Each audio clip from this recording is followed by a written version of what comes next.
Vous êtes là ce matin, vous êtes prêts pour la parole de Dieu? Moi aussi.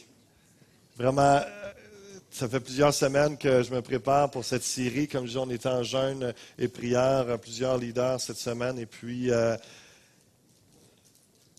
vous savez, quand le jeûne et la prière, ce que ça fait, là, c'est que tout devient moins important, toutes les activités, les loisirs, nos attirances, et on a un focus incroyable sur Jésus, sur le Seigneur, sur le Père, sur sa parole, et tout devient sensible, tout devient vivant. On relit des textes. J'ai pensé, au travers des 4 évangiles dans les derniers jours, je les ai épluchés presque en entier, puis de voir, il me reste la moitié de l'évangile de Luc là, à éplucher, et puis pour voir tout le contexte, tout les attitudes, toutes les atmosphères, tous les moments où Jésus est en prière, où il parle sur la prière. Et puis, je vais vous apporter ça. Et je lisais ça, et j'étais motivé, béni. Et c'est pour ça que je suis tellement content d'entrer dans cette première série. C'est au moins 3 messages, probablement. Mercredi prochain,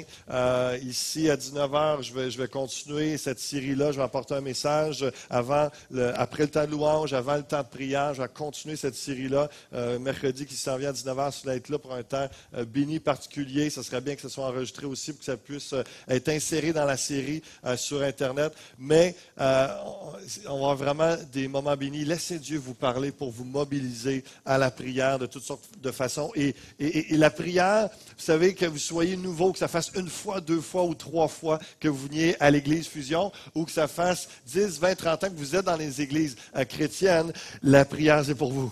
La prière peut être renouvelée en vous. Vous pouvez commencer à avoir une percée. Le titre de mon message, comme vous le voyez, le Père, le pardon et la percée. Et vraiment, et ça, c'est une chose qui arrive aussi quand je suis en jeûne et prière, c'est que les lettres commencent à être inspirées, ça fit, il y a plein de choses qui déboulent, donc vous allez voir. Et c'est pour ça que dans cette série, dans tous les évangiles, nous allons voir le contact, le comment, le contexte, le contenu, les causes et les conséquences des prières de Jésus. Et ça se peut que ça prenne plus que 3 semaines, mais il y a tellement de matériel, tellement de versets qui sont bénissants. Et malgré tous ces C, vous savez, c'est pas tous les C qui rentraient parce que j'ai essayé crapaud, creton, crouton, ça marchait pas. Là. Ça ne fitait pas dans l'inspiration. Il y a peut-être une place pour CrossFit. On verra là en cours de série pour les prières de Jésus. Mais comme j'ai dit tantôt, les prières est pour tous, en tout temps. Vous savez, c'est la respiration du croyant. Et laissez-moi vous dire, vous avez besoin de respirer. Vous avez besoin de prier. C'est essentiel à votre vie spirituelle, que vous soyez animé, que vous soyez vivant, que vous soyez énergique, que vous soyez en vie. Et je vais vous dire quand même qu'on n'a pas besoin d'être chrétien encore pour prier et voir Dieu répondre. Ça prend un début à tout. La semaine passée, quand il y a des gens qui sont venus pour la première fois, puis commencer à s'approcher de Dieu, faut que tu aies un début. Avant la première fois que vous avez demandé pardon à Dieu et qu'il vous a sauvé, que le Saint-Esprit est venu vous faire naître de nouveau, vous êtes passé un enfant de Dieu, mais il a entendu vos prières alors même que vous étiez encore des pécheurs et des gens non régénérés, qu'on peut dire. Et donc, c'est pour tout le monde. Et ce n'est pas parce que nous sommes exaucés que nous sommes sauvés ou totalement agréables à Dieu. Ça, c'est particulier. Parce qu'on va voir que pour des raisons X, Dieu, dans sa grâce, des fois entend la prière de quelqu'un. Et c'est pour ça que des fois, quelqu'un nous raconte « Ah, moi, je connais Dieu depuis que je suis tout petit, alors qu'il n'était pas ni nouveau, c'est clair dans son témoignage. » Mais ça se peut que Dieu ait répondu à des moments particuliers dans... Il y a un breaker qui vient de sauter, je crois. Et donc, c'est vraiment particulier, mais on va voir pour une percée qu'est-ce que ça prend. Et on va entrer dans cela dans quelques instants. Si on regarde la définition de la prière, un des mots grecs qui revient le plus souvent lorsqu'on voit la prière dans les évangiles, c'est prosiokomai, prière en grec. Très simplement, là, ça veut dire vouloir, demander, souhaiter. Lorsque vous voyez le mot prière, la plupart du temps, c'est ça. Les autres mots grecs pour prière parlent souvent aussi de supplication, de mendier, de demander à Dieu d'une façon suppliante. Et le but, l'objectif de cette série, Luc 3, 21, tout le peuple se faisant baptiser, Jésus fut aussi baptisé. Et pendant qu'il priait, le ciel s'ouvrit. Le but, c'est qu'à l'Église Fusion, alors qu'on prie ensemble, le ciel s'ouvre et qu'il y a une percée spirituelle. Que ce ne soit pas un ciel d'airain, un ciel de bronze, où ce qui me semble que ça ne perce pas. Je prie, il n'y a rien qui se passe. Et que vous arrivez, que vous soyez dans le secret, seul chez vous, que vous soyez en couple, en famille, à l'église, peu importe où vous êtes, dans quel moment, dans quel contexte, vous arriviez à développer une vie de prière et des prières qui percent le ciel, que le ciel s'ouvre. Et je fais une petite parenthèse pour dire que l'obéissance et cheminer comme Jésus-Christ est tellement important. C'est ce que nous allons voir dans cette série de prières. On regarde, on marche à la suite de Jésus-Christ pour voir comment il priait, lui. Qu'est-ce qu'il faisait pour prier comme lui? Et Jésus s'est fait baptiser. Le 18 octobre, on a un service de baptême. Ceux qui ne sont pas encore baptisés, je vous invite à venir me le dire pendant que Pasteur Serge est en vacances, sinon de le contacter dans le bulletin ou sur le site internet églisefusion.com. Toutes les coordonnées sont là pour contacter Pasteur Serge, informer quelqu'un ici à l'église pour que vous rencontre. Mais prochainement, il y aura un jeudi deux jeudis où il y aura une formation pour ceux qui veulent se faire baptiser. Mais réalisez que Jésus est dans l'obéissance, il est dans la prière et le ciel s'ouvre. Est-ce que vous voulez que le ciel s'ouvre sur votre vie? Amen. C'est le but de la prière, c'est le but de cette série. On va entrer dans Luc chapitre 11, les deux textes principaux ce matin, si vous voulez le retenir, Luc 11, Marc 11. Et on commence avec Luc chapitre 11, le contact, la prière au Père. Verset 1, Jésus priait un jour en un certain lieu lorsqu'il eut achevé. Un de ses disciples lui dit, Seigneur, enseigne-nous à prier comme Jean l'enseignait à ses disciples. Il leur dit, quand vous priez, dites Père. C'est le classique dans Matthieu chapitre 6, il y a le classique du Notre Père, mais dans Luc, il dit carrément tout simplement Père. Et les deux mentions, les deux mots, expressions qu'on va regarder ce matin dans le Notre Père, c'est le Père et le pardonne-nous. Parce que le Père et le pardon amènent une percée dans nos vies de prière et on va regarder cela ce matin ensemble. Il leur dit, quand vous priez, dites Père, que ton nom soit sanctifié, que ton règne vienne. Donne-nous chaque jour notre pain quotidien. Pardonne-nous nos péchés, car nous aussi nous pardonnons à quiconque nous offense et ne nous induis pas en tentation. On commence avec l'idée du Père. Priez. Quand vous priez, dites Père. Est-ce que vous êtes proche du Père? Est-ce que vous êtes près de lui? Est-ce que vous le connaissez? Êtes-vous reconnaissant d'être son enfant? Est-ce que vous êtes plus enclin à dire, moi, je suis un ami de Jésus? Ou vous êtes à l'aise avec l'idée, moi, quand je prie, c'est Père, Papa. Et je trouvais ça intéressant parce que notre frère Luc, quand il a prié, et on va le voir, il y a un verset qui est quasiment mot pour ce qu'il a prié. Il dit, Seigneur Dieu, Seigneur, notre Père. Puis ensuite, après, il dit, merci Seigneur Jésus. Et de voir que cette notion-là, et on va regarder cela ce matin, qui ont prié? Jésus dit, priez le Père. Ah, moi, je priais le Saint-Esprit, je priais Jésus, je priais le Père. Vous allez voir que tout ça s'unifie, vient en un aspect, mais que Jésus tend toujours vers le Père. L'Esprit nous pousse vers le Fils nous pousse vers le Père. Et c'est là que nous sommes appelés à grandir dans notre maturité, notre vie de prière, notre communion, par le Saint-Esprit, en Jésus-Christ, de prier le Père. On va regarder ça ensemble ce matin. Mais comme je le disais tantôt, préférez-vous dire Seigneur Jésus, Jésus, ou d'autres encore dans d'autres contextes, on dit, ils ont comme peur du Père, ce Dieu de colère, ce Dieu parce qu'ils n'ont pas eu un bon Père terrestre, ils ont de la misère à imaginer Dieu le Père comme un bon Père, comme quelqu'un qui va accepter de parler avec lui, d'échanger, d'accéder ou d'accepter ses demandes et de le bénir et tout ça. Donc, ils aiment mieux prier le Fils, ou même d'autres, dans d'autres contextes, aiment mieux prier la mère de Jésus. Donc, je vous salue Marie, d'autres vont prier Saint-Antoine, vont prier Saint-un-tel. Est-ce que vous réalisez que Jésus est en train de dire que je ne vous permets pas de prier les morts? Je ne vous permets pas de prier autre que le Père, par moi. Et c'est ça qu'on regarde, donc tellement important. Et comme je dis tantôt, on va voir que lorsque on loue Jésus, qu'on loue le Saint-Esprit et le Père, ça forme un tout et que tout ça va dans le même sens.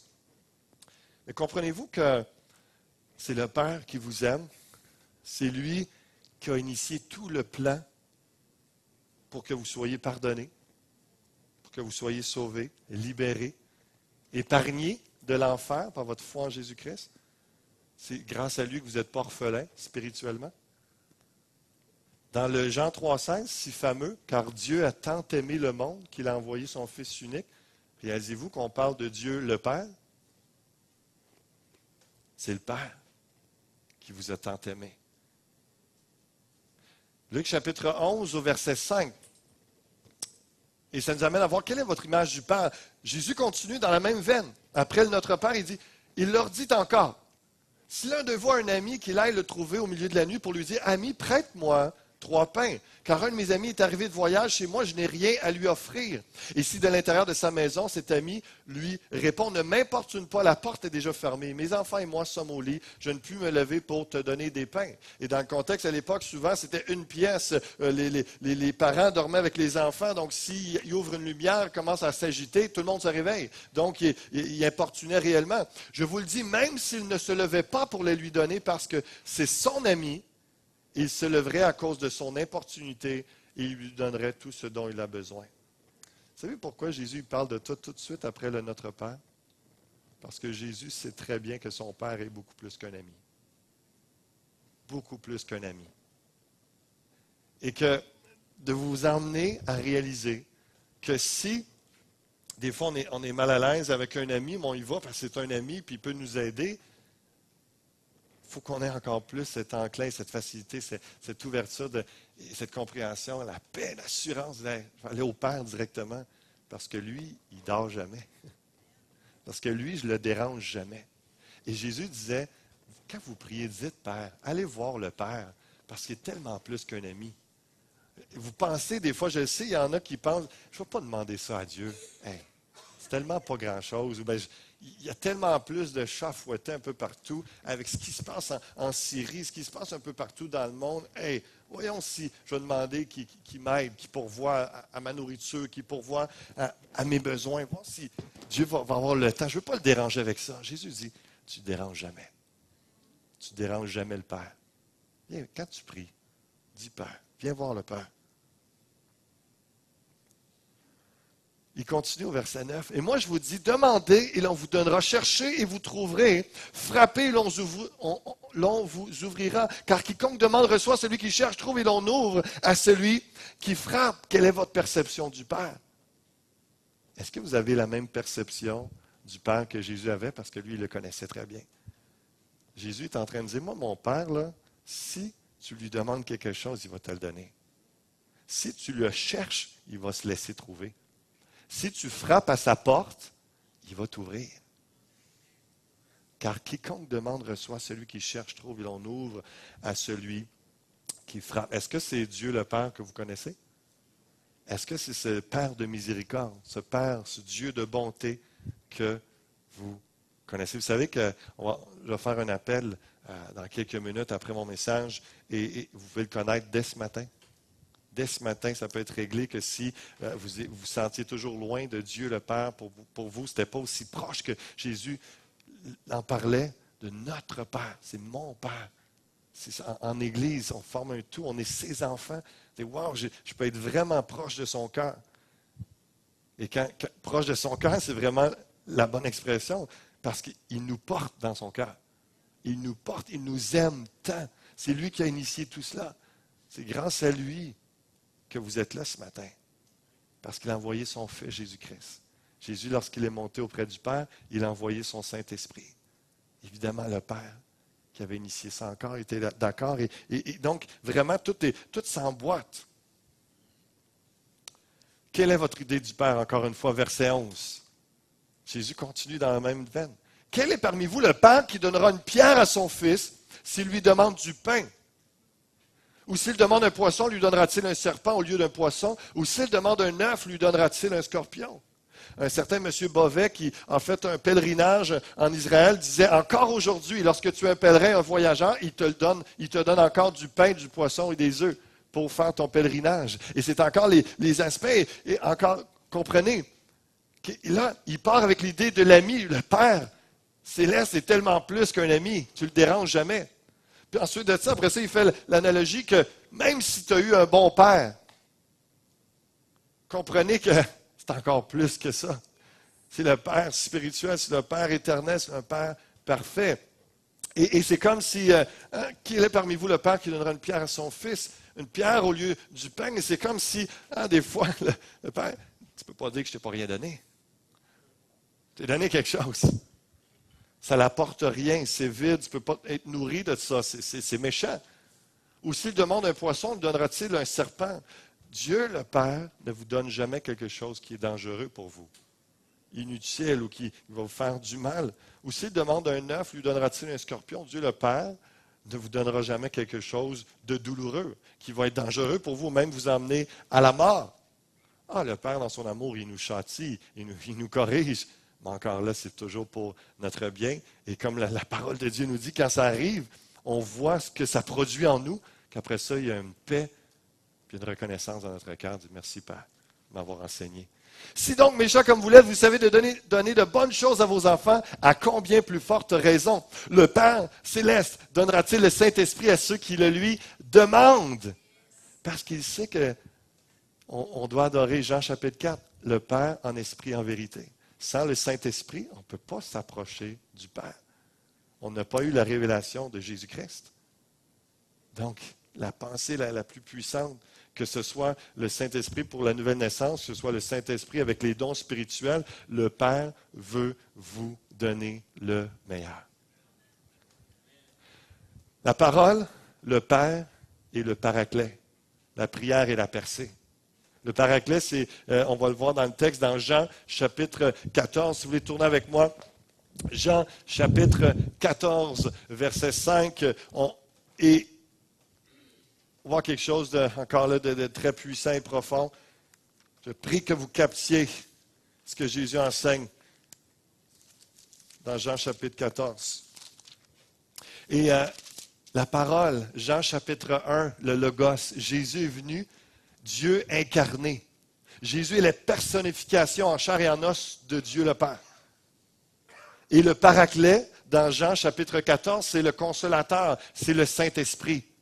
La parole, le Père et le Paraclet. Regardez bien. Jean chapitre 14, verset 5. Thomas lui dit, Seigneur, nous ne savons où tu vas. Comment pouvons-nous en savoir le chemin? Jésus lui dit, je suis le chemin, la vérité et la vie. Nul ne vient au Père que par moi. Si vous me connaissiez, vous connaîtriez aussi mon Père. Et dès maintenant, vous le connaissez, vous l'avez vu. Philippe lui dit, Seigneur, montre-nous le Père et cela nous suffit. Jésus lui dit, il y a si longtemps que je suis avec vous et tu ne m'as pas connu, Philippe. Celui qui m'a vu a vu le Père. Comment dis-tu, montre-nous le Père? Ne crois-tu pas que je suis dans le Père et que le Père est en moi? Les paroles que je vous dis, je ne les dis pas de moi-même. Et le Père qui demeure en moi, c'est lui qui fait les œuvres. Croyez-moi, je suis dans le Père et le Père est en moi. C'est profond, ça, c'est puissant, là. Croyez du moins à cause de ses œuvres. En vérité, je vous le dis, celui qui croit en moi fera aussi les œuvres que je fais, il en fera de plus grandes, parce que je m'en vais au Père. Comprenez bien ce que je vous dis, ça a très rapport avec la prière, parce que si vous êtes dans la communion avec le Fils, dans le Fils et avec le Père, il y a une puissance qui est là, et ce que vous allez demander, comme Jésus-Christ le demandait, vous allez accomplir des choses plus grandes par la prière, par une percée. Vous suivez ce matin? Parole, Père, Paraclet, la prière et la percée. Tout ça vient ensemble. Il y a une unité qui est là. En vérité, je vous le dis, celui qui croit en moi fera aussi les œuvres que je fais et il en fait de plus grandes. Pourquoi? Parce que je m'en vais au Père. Et tout ce que vous demanderez en mon nom, je le ferai afin que le Père soit glorifié dans le Fils. Si vous demandez quelque chose en mon nom, je le ferai. Si vous m'aimez, gardez mes commandements et moi, je prierai le Père.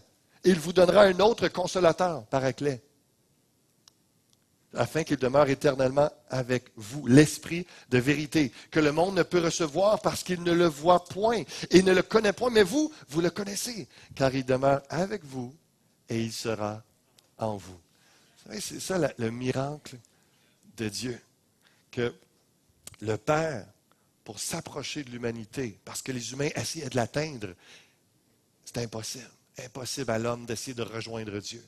Dieu a pourvu par son Fils Jésus-Christ. Il s'est incarné en chair et en os. Il est venu 2 pieds sur terre. Dieu, le Père, s'est incarné sur la terre en le Fils Jésus-Christ. Le Fils provient, il procède du Père. Et Ensuite de ça, le Fils, il meurt. 3 jours plus tard, il ressuscite, il va à la droite de Dieu, ce qu'on appelle l'ascension. Et à la Pentecôte, 50 jours plus tard, le Saint-Esprit, le Paraclet, le Consolateur, celui qui est à côté de nous, et que Jésus dit celui qui est en nous. Ce qui fait que partout dans le monde, c'est plus juste un Jésus ou le Seigneur des Seigneurs, Jésus-Christ, qui se promène sur terre à des endroits précis géographiquement. Il est partout à la fois. Jésus est partout à la fois sur terre par son Esprit en nous. N'est-ce pas puissant? C'est puissant. C'est pour ça que c'est impossible, sans le Saint-Esprit, d'être en communion dans le Fils et avec le Père. Et donc, car il demeure avec vous, il sera en vous. Je ne vous laisserai pas orphelin, je viendrai à vous. Encore un peu de temps et le monde ne me verra plus, mais vous me verrez car je vis, et vous vivrez aussi, parce que Saint-Esprit est en vous, esprit de vie. En ce jour-là, vous connaîtrez que je suis en mon Père, que vous êtes en moi, et que je suis en vous. C'est un peu comme l'histoire des poupées russes, là. Hein? Trouve une poupée, il y en a une autre. La Trinité, il faut le comprendre comme ça. C'est inséparable. C'est inséparable. Ce n'est pas 3 dieux différents. C'est pas un moment donné, c'était le Père. Un autre moment dans l'histoire, c'était le Fils. Puis là, aujourd'hui, c'est le Saint-Esprit. Puis on n'a plus besoin du Fils et du Père. Ils sont tout le temps indissociables. Ils sont tout le temps dans l'unité parfaite. Ils sont tout le temps Dieu. Et on a besoin de l'Esprit dans le Fils pour atteindre le Père. Et Jésus nous pousse avec l'Esprit à toujours nous emmener vers le Père. Et le verset 28. Vous avez entendu que je vous ai dit, je m'en vais, je reviens vers vous. Si vous m'aimiez, vous vous réjouiriez de ce que je vais au Père, car le Père est plus grand que moi. Vous comprenez la reconnaissance de Jésus-Christ, alors que le Père a soumis toutes choses sous Jésus-Christ, excepté Dieu lui-même, le Père. Jésus reconnaît que je suis soumis au Père et vous avez besoin de m'être soumis et d'être soumis au Père. Et c'est tout ça qui va ensemble et dans la prière, dans la communion, dans notre relation avec Dieu, c'est tellement essentiel. Hein, le paraclet, paraclétos, consolateur, avocat. Et il y a un texte qui disait, le commentaire, le Saint-Esprit décidait à prendre la place de Christ avec les apôtres après son ascension au Père pour les conduire à une plus profonde connaissance de la vérité de l'Évangile. Le Saint-Esprit nous aide à se rappeler et à comprendre, pour nous qui n'étaient pas du temps de Jésus, à comprendre lorsqu'on lit les Écritures, qu'est-ce que Jésus voulait dire. Et l'inspiration par les apôtres, lorsqu'on lit les épîtres de Paul, le Saint-Esprit nous aide à comprendre, même s'il y a plus de 2000 ans qui nous séparent, à comprendre qu'est-ce que Dieu voulait dire à ce moment-là. Et en 2015, à Granby, à l'Église Fusion, on peut entendre Dieu nous parler parce que le Saint-Esprit nous révèle sa parole. N'est-ce pas merveilleux? C'est puissant. On a besoin du Saint-Esprit. Est-ce que vous l'avez? Est-ce que vous avez le Saint-Esprit? Et on pourra le demander à la fin si vous n'avez pas le paraclet, parce qu'on veut tous aller en Jésus-Christ vers le Père. On a besoin de cela. Et donc, le Saint-Esprit qui aide à approfondir la connaissance de la vérité de l'Évangile, leur donner la part du royaume divin à tous ses disciples, une force divine, les rendant capables de vaincre les épreuves et persécutions. Est-ce que tout le monde ce matin a le Saint-Esprit? Nous prions le Père en la parole par le Paraclet. Si vous préférez, nous prions le Père en Jésus-Christ par le Saint-Esprit. Méditez sérieusement cette semaine, Jean chapitre 14, Jean chapitre 15, ça nous parle de cette communion Fils et Père, et c'est tellement puissant, essentiel. Regardez Actes chapitre 4, à partir du verset 24, alors qu'on voit cette idée de Trinité qui est là. Et comprenez qu'il faut que votre raisonnement pousse plus loin que des gens qui disent « Ah, moi je ne crois pas à la Trinité », ce mot-là n'est pas dans la Bible. Le mot christianisme n'est pas dans la Bible. Et probablement que le mot Bible n'est pas dans la Bible non plus. Ça veut dire un livre, un saint livre, la Sainte Bible. Donc, comprenez que c'est un mot qui nous aide à comprendre le Père, le Fils et le Saint-Esprit. Et regardez bien ici, Acte 4, ils élevèrent à Dieu la voix tous ensemble et dirent, Seigneur, toi qui as fait le ciel, la terre, la mer et tout ce qui s'y trouve, c'est toi qui as dit par le Saint-Esprit, par la bouche de notre Père, ton serviteur David. Pourquoi ce tumulte parmi les nations et ces vaines pensées parmi les peuples? Les rois de la terre se sont soulevés, les princes se sont ligués contre le Seigneur et contre son oint. Comprenez qu'ici, dans le texte, Seigneur, ce n'est pas Jésus-Christ, c'est Dieu le Père. Et souvent, c'est juste une particularité. Ce sont des détails, mais c'est pour vous comprendre l'idée de l'aspect de l'unité entre le Saint-Esprit, le Fils et le Père. Et dans la prière, de comprendre ça, qu'on peut louer et prier le Saint-Esprit ou le Fils, mais ça nous conduit toujours. Et le Fils, son but ultime, c'est de nous conduire dans l'intimité avec le Père. Parce que c'est le Père qui nous rassure. C'est le Père qui nous rappelle qu'on est son enfant. C'est le Père qui nous octroie ce qu'on a de besoin. C'est le Père qui nous appelle, qui pourvoit à nos besoins, qui nous dirige dans notre vie de tous les jours, qui nous aide à être le mari ou l'épouse qu'on a besoin d'être. Être le travailleur fidèle, intègre qu'on est appelé à être, etc. C'est le Père qui pourvoit par son esprit en Jésus-Christ. En effet, contre ton saint serviteur Jésus, que tu as oint, Hérode et Ponce Pilate se sont ligués dans cette ville avec les nations, avec les peuples d'Israël, pour faire tout ce que ta main et ton conseil avaient arrêté d'avance. Le Père qui planifie d'avance toutes choses. Et le Fils qui était là d'éternité en éternité, dans le Père. C'est puissant, c'est un mystère, mais c'est l'éternité. Et maintenant, Seigneur, vois leurs menaces. Et donne à tes serviteurs d'annoncer la parole avec une pleine assurance, en étendant ta main pour qu'ils se fassent des guérisons, des miracles, des prodiges, par le nom de ton saint serviteur Jésus. Quand ils eurent prié, le lieu où ils étaient assemblés trembla, ils furent tous remplis du Saint-Esprit et ils annonçaient la parole de Dieu. La parole, le Logos, le Fils, parce que notre message, c'est toujours le Fils. Notre message, c'est toujours la parole. C'est Jésus-Christ qui est venu incarner la parole, qui est venu de Dieu, le Père. Vous me suivez ce matin? Tout ça pour dire que le seul contact dans la prière de Jésus, c'est avec le Père. Et le dernier point ce matin, en quelques minutes, c'est le pardon est nécessaire. Voici ce que ça nous dit. On revient à Luc chapitre 11, verset 2.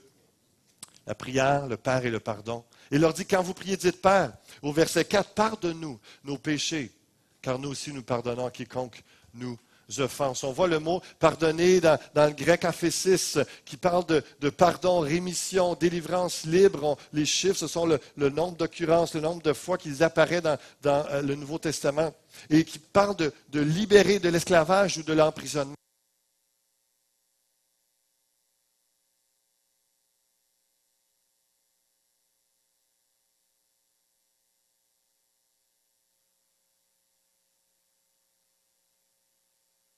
Donc, libérer de l'esclavage ou de l'emprisonnement.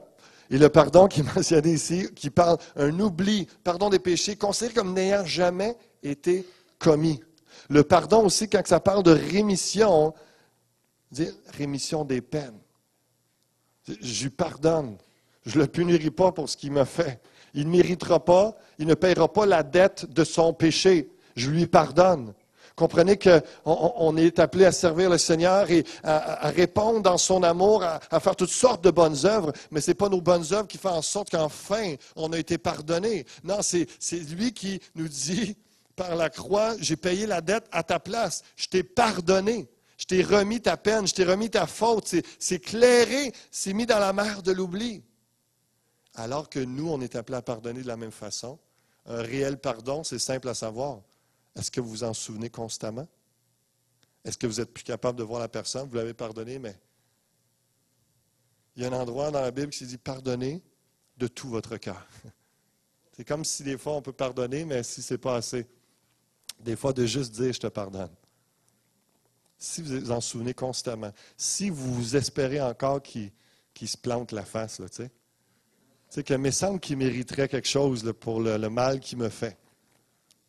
Peut-être que vous n'avez pas pardonné de tout votre cœur. Et comprenez que Marc 11 maintenant. On était dans Luc 11, on plonge dans Marc chapitre 11. Lorsque vous êtes debout faisant votre prière, dans le verset 25. Lorsque vous êtes debout faisant votre prière, c'était la coutume à l'époque, la plupart des prières se faisaient debout chez les Juifs. Si vous avez quelque chose contre quelqu'un, pardonnez. Afin que votre Père qui est dans les cieux vous pardonne aussi vos offenses. Mais si vous ne pardonnez pas votre Père qui est dans les cieux, ne vous pardonnera pas non plus vos offenses. Et juste avant ce verset-là, ce passage-là, ça nous parle de la foi. Le figuier qui a été maudit par la parole. Et Jésus utilise ça pour dire que si vous priez avec foi, vous pouvez déplacer les montagnes. Mais tout de suite après, il dit, tu as beau avoir la foi pour déplacer les montagnes. Si tu ne pardonnes pas ton frère, un ciel d'airain qui est au-dessus de toi. Oublie ça, la percée sans le pardon. Et ça, c'est fort.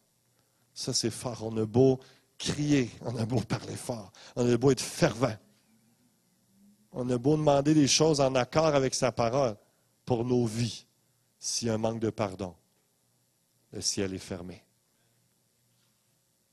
Vous savez, on aura beau avoir toute la foi du monde sans le pardon, on aura beau avoir la foi qui déplace les montagnes, on ne sera pas capable de déplacer une garnotte, une petite pierre, parce qu'il y a un manque de pardon. Lorsque vous êtes debout, faisant votre prière, si vous avez quelque chose contre quelqu'un, pardonnez. Vous savez, c'est assez large. Quelque chose contre quelqu'un. Sans vouloir dire n'importe quoi. Il t'a dit quelque chose, il t'a regardé de travers. Tu as ça dans ton cœur, tu y en veux. Pardonne-y. Pardonne-y. Vous êtes en prière, vous intercédez pour vos enfants, pour votre couple, pour l'Église, pour vos finances, peu importe. Est-ce que votre cœur est propre? Est-ce que votre cœur est pur? Est-ce que lorsque vous entrez dans la présence du Père et que vous lui dites « Merci, Père, d'avoir envoyé ton Fils pour le pardon de mes péchés », est-ce que ça vous fait tout de suite une cloche? « Ouais, mais toi, as-tu pardonné à l'autre? » Il n'arrête pas de te pardonner pour tout ce que tu fais. Tes petites niaiseries comme des choses très graves que tu serais très gêné qu'on sache ce matin. Le Père, il vous a pardonné cela en son Fils, totalement. Pourquoi ne pas pardonner quelqu'un qui a fait quelque chose à vous? Tellement important. Et laissez Dieu vous parler ce matin. C'est quelque chose qu'on doit faire régulièrement. Il y en a qui sont plus sensibles que d'autres. Et vraiment, je vous encourage à laisser Dieu sonder votre cœur. David disait de cette façon, « Si j'avais vu de la fraude dans mon cœur, le Seigneur ne m'aurait pas écouté. » La fraude, la tromperie. Je viens, Seigneur, t'es bon. Je t'aime. Merci pour ton pardon. Puis dans le fond de votre tête, lui, j'y ai la face. Je ne veux pas le voir. Il pourrait-tu juste disparaître? Puis là, tu dis, Seigneur, bénis les gens. Dans ta tête, c'est lui, là, s'il pourrait crever, là, s'il pourrait avoir des fois, là, c'est grave. Lui, s'il pourrait, il me semble, un petit accident, là, juste pour l'avertir, là, juste pour le secouer. Là. Juste, mettons, boss là, qui donne une démotion, pas une promotion. Là. Est-ce que notre cœur est propre? Parce que si j'avais de la fraude dans mon cœur, le Seigneur ne m'aurait pas écouté. Je reviens en arrière juste pour dire, vous savez, l'histoire qui est arrivée avec le petit garçon échoué sur la plage en Syrie, la tante qui vit au Canada qui disait, j'en veux pas juste au Canada de rien faire pour aider les réfugiés, j'en veux au monde entier. Il y a des gens qui en veulent au monde entier. C'est terrible ce qui est arrivé. On peut comprendre la hargne, la haine, la frustration et toute cette colère et d'en vouloir. Vous comprenez que cette dame et des gens parmi vous, peut-être, si c'est le monde entier, pardonnez le monde entier. Il y en a des gens qui en veulent à tout le monde. Pardonnez tout le monde, tout simplement. Pardonnez les gens. Arrêtez de vous empoisonner avec ce non-pardon et de laisser le ciel être dur, fermé, un ciel d'airain sur votre vie. Vous êtes sous une malédiction, il n'y a rien qui perce. Pardonnez ce matin et recevez le pardon de Dieu. Demandez-lui pardon pour toute cette colère, toute cette rancune, toute cette amertume, cette haine. Ésaïe 1,15 nous dit, « Quand vous étendez vos mains, je détourne de vous mes yeux. Quand vous multipliez les prières, je n'écoute pas, vos mains sont pleines de sang. » Comprenez-vous que le non-pardon, c'est un péché? Pas de pardon, pas de percée. J'ai invité le groupe de louanges. Si on peut reprendre le premier chant, ou un des premiers qui parlait du sang. Et, on va aller dans ce chant-là, et je vais faire un appel dans quelques instants. Il y avait encore plusieurs textes, mais je vois que le temps est arrivé.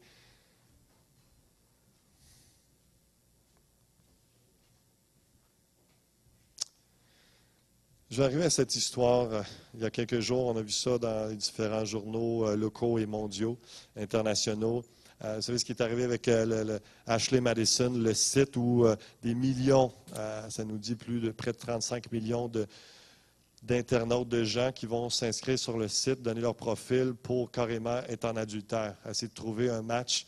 Et il y a des pirates qui ont dit au président et tous ceux qui dirigeaient Ashley Madison le site, fermez ça, sinon on publie ouvertement tous les gens qui sont confidentiellement sur votre site.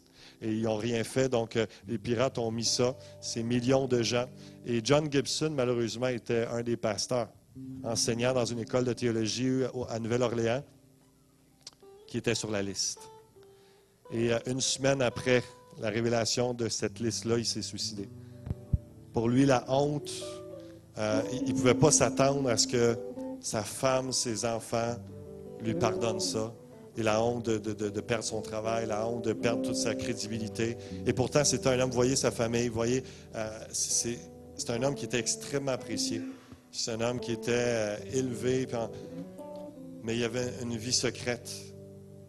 Et pour lui, c'était peut-être pas le non-pardon, mais il y avait quelque chose dans sa vie de prière, certainement, qui n'allait pas rond. Là. Il n'y avait pas un cœur propre. Il venait prier Dieu avec des mains sales, avec des mains pleines de sang, de son péché, d'adultère. Et son épouse était au courant de son problème avec la sexualité extra-conjugale, tout ça, et voulait l'aider depuis des années là-dedans, mais ne savait pas qu'il était inscrit sur le site. C'est dans sa lettre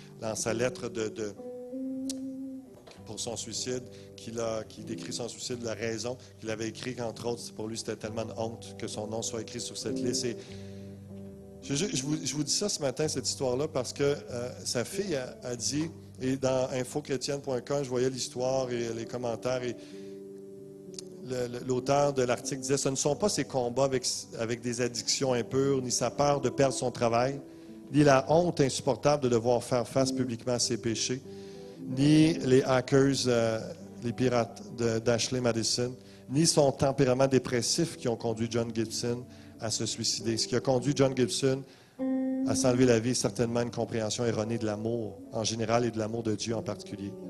Les paroles de sa propre fille dans la vidéo ci-dessous sont bouleversantes à cet égard.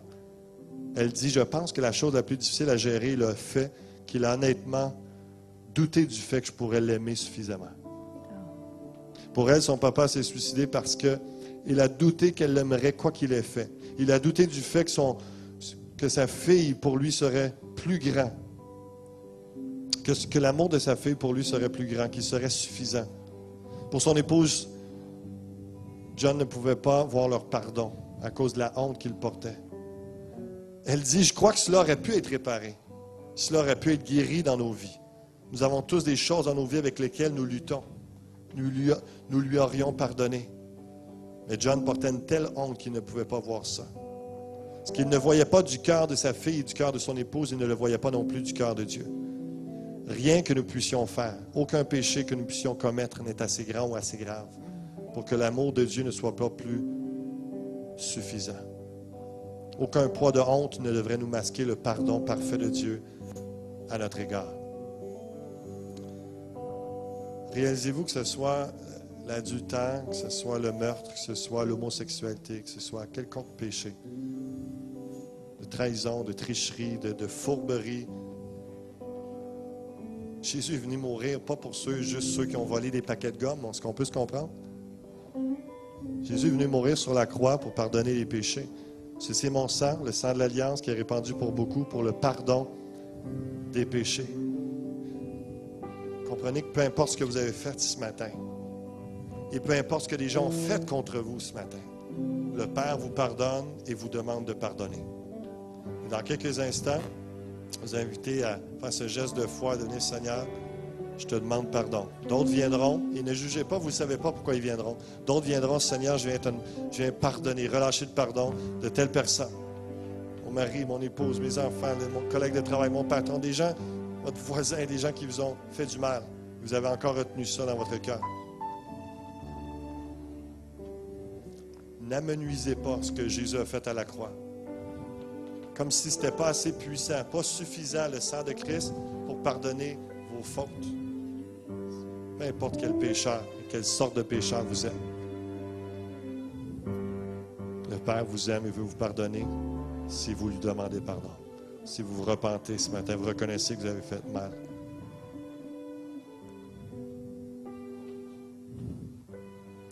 Rappelez une des dernières paroles de Jésus-Christ sur la croix. Père, pardonne-leur, car ils ne savent ce qu'ils font. Père, pardonne-leur, car ils ne savent ce qu'ils font. Est-ce qu'il y en a ce matin qui ont dans leur cœur de dire, Seigneur, pardonne-leur parce que telle personne ne savait pas ce qu'elle faisait, ne réalisait pas l'ampleur, ou même si vous pensez qu'elle le savait. Jésus est venu mourir sur la croix aussi pour ceux-là, ceux qui ont fait intentionnellement le mal. Mais réalisez-vous qu'avant sa mort, avant de percer le ciel et que le troisième jour, il ressuscite et entre dans la lumière, dans l'éternité, dans la gloire, il a dit, Père, pardonne-leur. Et sa dernière prière, Père, je remets mon esprit entre tes mains. La prière, le pardon, la prière au Père avec le pardon amène une percée, même dans la vie de Jésus-Christ. Ce matin, c'est simple, c'est un appel au Père et au pardon. Venez en avant. Je vais vous inviter tout le monde à vous lever. Et certains vont venir parler au Père, venir demander de connaître mieux le Père par son esprit. D'autres vont venir demander le pardon. D'autres venez offrir le pardon. Pardonnez à des gens autour de vous. Et d'autres venez, peut-être ce matin, c'est votre cas, vous avez besoin de recevoir le Saint-Esprit. Simplement, simple prière et tout de suite, lorsque le chant va commencer, avancez-vous et je vais prier avec vous. Seigneur, Père, nous venons à toi en Jésus-Christ. Le Saint-Esprit nous rend la capacité, nous donne la capacité de s'approcher du Père, recevoir ton pardon et de pardonner, d'être un témoin dans ce monde. Viens faire ton œuvre de guérison, de restauration.